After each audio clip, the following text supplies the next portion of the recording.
What up, guys? Over here at DNA Slithers and Critters. If you might not notice, we got better video. I'm working on getting some sound. What's cool about this is we're running it on the iPhone. I'm hoping this is better than the portrait view.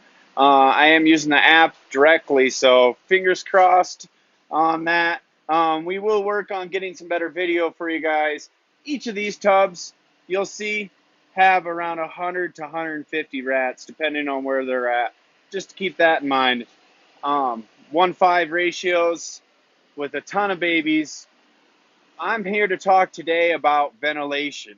Ventilation is one of the most important things as being a rodent breeder. Just because of the fact, if you don't have good ventilation, the heat in the summertime is really going to get your animals, and you do not want that. So sorry, I thought somebody was walking in. We are a pet store open to the public. You don't want to deal with that. That's going to cause respiratory lung issues because of the ammonia, heat. They're going to drink more water, which in turn dirties the bedding more. You definitely want to pay attention to what your animals are showing.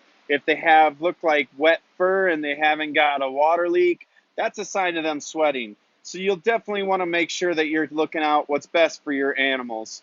Um, what we do here to combat the heat as these peak record temperatures are currently hitting is we have two swamp coolers located at opposite ends of our facility. We have a 2,000 square foot facility full of rodents, not just rats, but mice, guinea pigs, ASFs are in a different location because they do require warmth.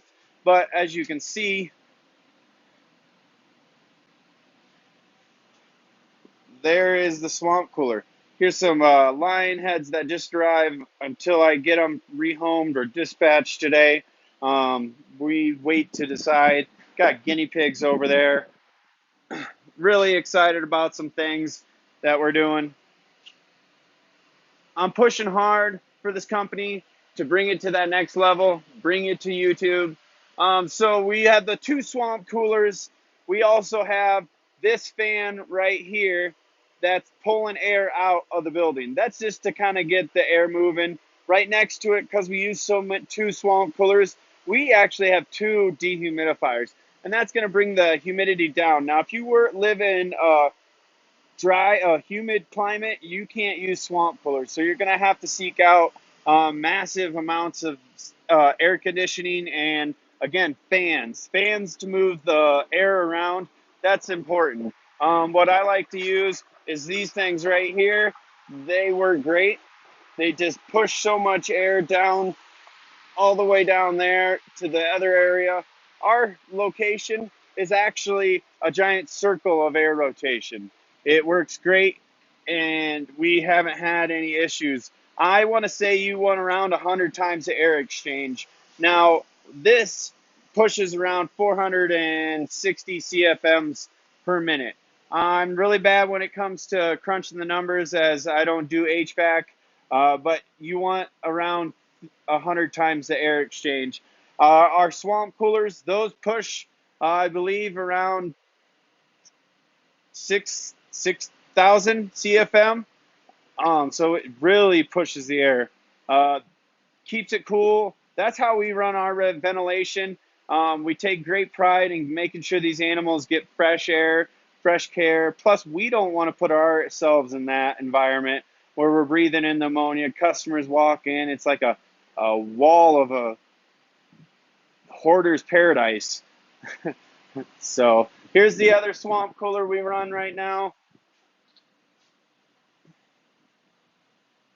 So we got this to show you where the swamp coolers are. We got this one again. This is located over by our grow outs, which conveniently enough is also right down our wean aisle. Our weans hold the most per tub, around 130 to 150. PACFA, the state of Colorado, only allows us to have 200 in any given tub, which, what if I had a tub 3 times that size? Should I be able to have more 200 in there?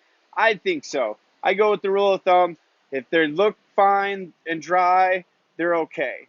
But if they start showing up, just piled, some random dead, You got to decrease the numbers. Moisture on the tub is a big lack of ventilation. I'll be doing videos. I got a ton of product content going to be launching daily for you guys. We take great pride in what we do here. All these tubs get fresh bedding weekly. Here is our other swamp cooler, just to give you an idea. It's blowing right down here where these fans are taking it off into the different areas. Some dirty bedding. Every week we give fresh bedding to them. Just to show you guys. These are fresh breeders. We do in these tubs a 1:3 ratio, just because we don't want to crowd our animals. But these tubs, 1:5 ratio, pull at wean or when their eyes are open. That's the earliest that we pull them. So that's our basic ventilation, guys. Keep the air moving. If you can, do what is called a negative air or positive air feed, where when you're walking inside of a building, you feel the air pushing you back out. That's going to keep bugs from crawling inside of your cracks. Don't want bugs in your cracks. That's bad. So, peace and love. Hope you like this video on ventilation for rats. If you have any questions, comments, shoot us the message. We're here for you. We'll be sure to be responding to everyone's questions. Again, this is DNA Slithers and Critters. My name's Aaron. It's a pleasure to meet you guys. I look forward to building content and building value into your lives. Have a good one.